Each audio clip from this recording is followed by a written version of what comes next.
اللہ جب من پسند شخص یا چیز کو قسمت میں لکھتا ہے تو یہ خاص نشانیاں ظاہر ہونے لگتی ہیں۔ کبھی کبھی انسان کا دل کسی چیز کے لیے بہت تڑپتا ہے، اتنا کہ اس کے لیے صبر کرنا مشکل ہو جاتا ہے۔ انسان ہر روز اس چیز کو حاصل کرنے کے لیے دعا کرتا ہے، جو لمحات دعا کے لیے افضل ہوتے ہیں، اور وہ اس دعا کے قبول ہونے کے انتظار میں گھٹتا رہتا ہے۔ لیکن اس دوران وہ یہ بھول جاتا ہے کہ اللہ پاک نے ہر چیز کو عطا کرنے کا ایک مخصوص اور بہترین وقت مقرر کر رکھا ہے۔ لیکن جب اللہ پاک ہماری من پسند چیز کو یا شخص کو ہمارے مقدر میں لکھ دیتا ہے تو کچھ نشانیاں ضرور ظاہر کرتا ہے، تاکہ میرے بندے یا بندی کو تسلی ہو جائے۔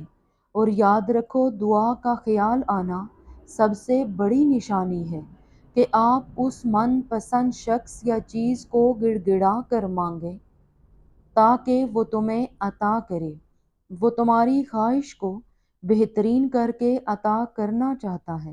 وہ خواہش کو دل میں ڈالتا ہی تب ہے جب وہ تمہارے نصیب میں لکھ دیتا ہے۔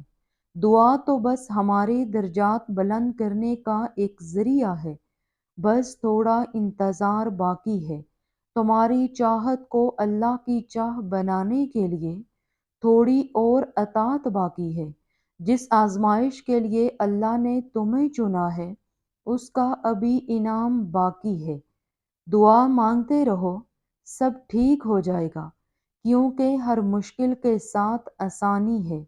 اللہ کی طرف سے کی گئی دیر میں کتنی خیر ہے، یہ تمہیں تب سمجھ آئے گا جب تمہارے صبر کے آنسو سجدہ شکر کے سجدوں میں بدل جائیں گے، اور اس وقت تم کانپتے لبوں سے اس قبول کرنے والے رب کی گواہی دو گے، اور پھر یہ دل اس کی محبت سے پھٹنے لگے گا اور تمہیں اپنی قسمت پر رشک آئے گا۔ وہ جب تمہاری دعاؤں کو قبولیت کے لیے چن لیتا ہے، تب وہ تمہارے دل میں دعا کا خیال بھی ڈال دیتا ہے۔ ہمیشہ مجھ سے یہ سوال پوچھا جاتا ہے کہ وہ من پسند چیز پر کن یعنی ہو جا کیوں نہیں کہتا۔ دراصل ہم انسان ہیں، اس لیے یہ بات ہم کبھی نہیں سمجھ سکتے کہ اس کے ایک لفظ کن یعنی ہو جا کی کتنی اہمیت ہے۔ یہ وہ لفظ ہے جس سے پوری کائنات بنا دی گئی ہے، اور ختم بھی اسی لفظ پر کر دی جائے گی۔ سو اس لفظ کو ایسے ہی کہہ دیا جائے نہیں۔ وہ کن یعنی ہو جا تب کہتا ہے جب بندے کے لیے بہترین وسیلہ بنا دیتا ہے، اور کبھی کبھار وہ چاہتا ہے کہ میرا بندہ میرے لیے صبر کرے۔ کیا اس کا حق نہیں کہ اس سے محبت جتائی جائے؟ کیا اس کا حق نہیں کہ اس کے لیے تھوڑا انتظار کیا جائے؟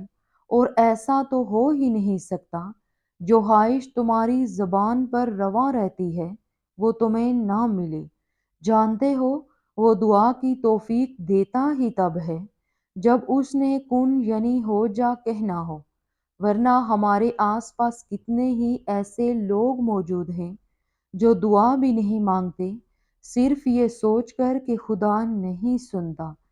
تم اگر اس کے کن کا انتظار کر رہے ہو تو کیسے ممکن ہے کہ کوئی بندہ اس کی بارگاہ میں جائے سسکتے ہوئے اور وہ اسے سینے سے نہ لگائے؟ تو بس انتظار کرو، وہ انتظار کرنے والوں کے لیے معجزے دکھاتا ہے۔ ہم جو بھی سوچتے ہیں یا جو بھی خیال ہمارے دل میں آتا ہے، اس کی بھی کوئی نہ کوئی وجہ ضرور ہے۔ وہ خیال ایسے ہی نہیں آ جاتا، یہ خیال بھی دل میں اللہ کی طرف سے ہی آتا ہے۔ اکثر ہمارے دل میں ایک بات آتی ہے کہ کیا جو لوگ کسی کے لیے اچھا نہیں سوچتے تو کیا وہ بھی اللہ کی طرف سے ہوتا ہے؟ اس کا جواب بھی خود ہی مل گیا کہ وہ خیال شیطان ڈالتا ہے، وہ ہمیں اللہ سے دور کرنے کے لیے کرتا ہے۔ اللہ تو بس یہ دیکھتا ہے کہ اس کا بندہ یا بندی کیا شیطان کے وسوسوں میں آئے گا یا نہیں، اور ہم آ جاتے ہیں اور ہم کر بیٹھتے ہیں جو وہ کروانا چاہتا ہے، مگر اللہ تو اللہ ہے نا، وہ کیسے بھٹکنے دے گا اپنے بندے کو؟ پھر ڈالتا ہے وہ خیال جس سے بندہ دھیرے دھیرے اس کی طرف پلٹتا ہے۔ ہم اللہ کی طرف ایسے ہی نہیں لوٹ آتے، اللہ ہمیں اپنی طرف لے کر جاتا ہے، لیکن ان کو جو واقعی اس کی طرف لوٹ کر جانا چاہتے ہیں، بن مانگے بہت کچھ ملتا ہے، پر سب نہیں ملتا۔ ہدایت بھی اسے ملتی ہے جس کو اس کی چاہت ہو، تو جس چیز کی چاہت ہونا وہ اللہ سے مانگتے رہا کرو، اسے اپنے بندے مانگتے ہوئے بہت پسند آتے ہیں، اور وہ مانگنے کی توفیق بھی انہیں دیتا ہے جنہیں وہ عطا کرنا چاہتا ہے۔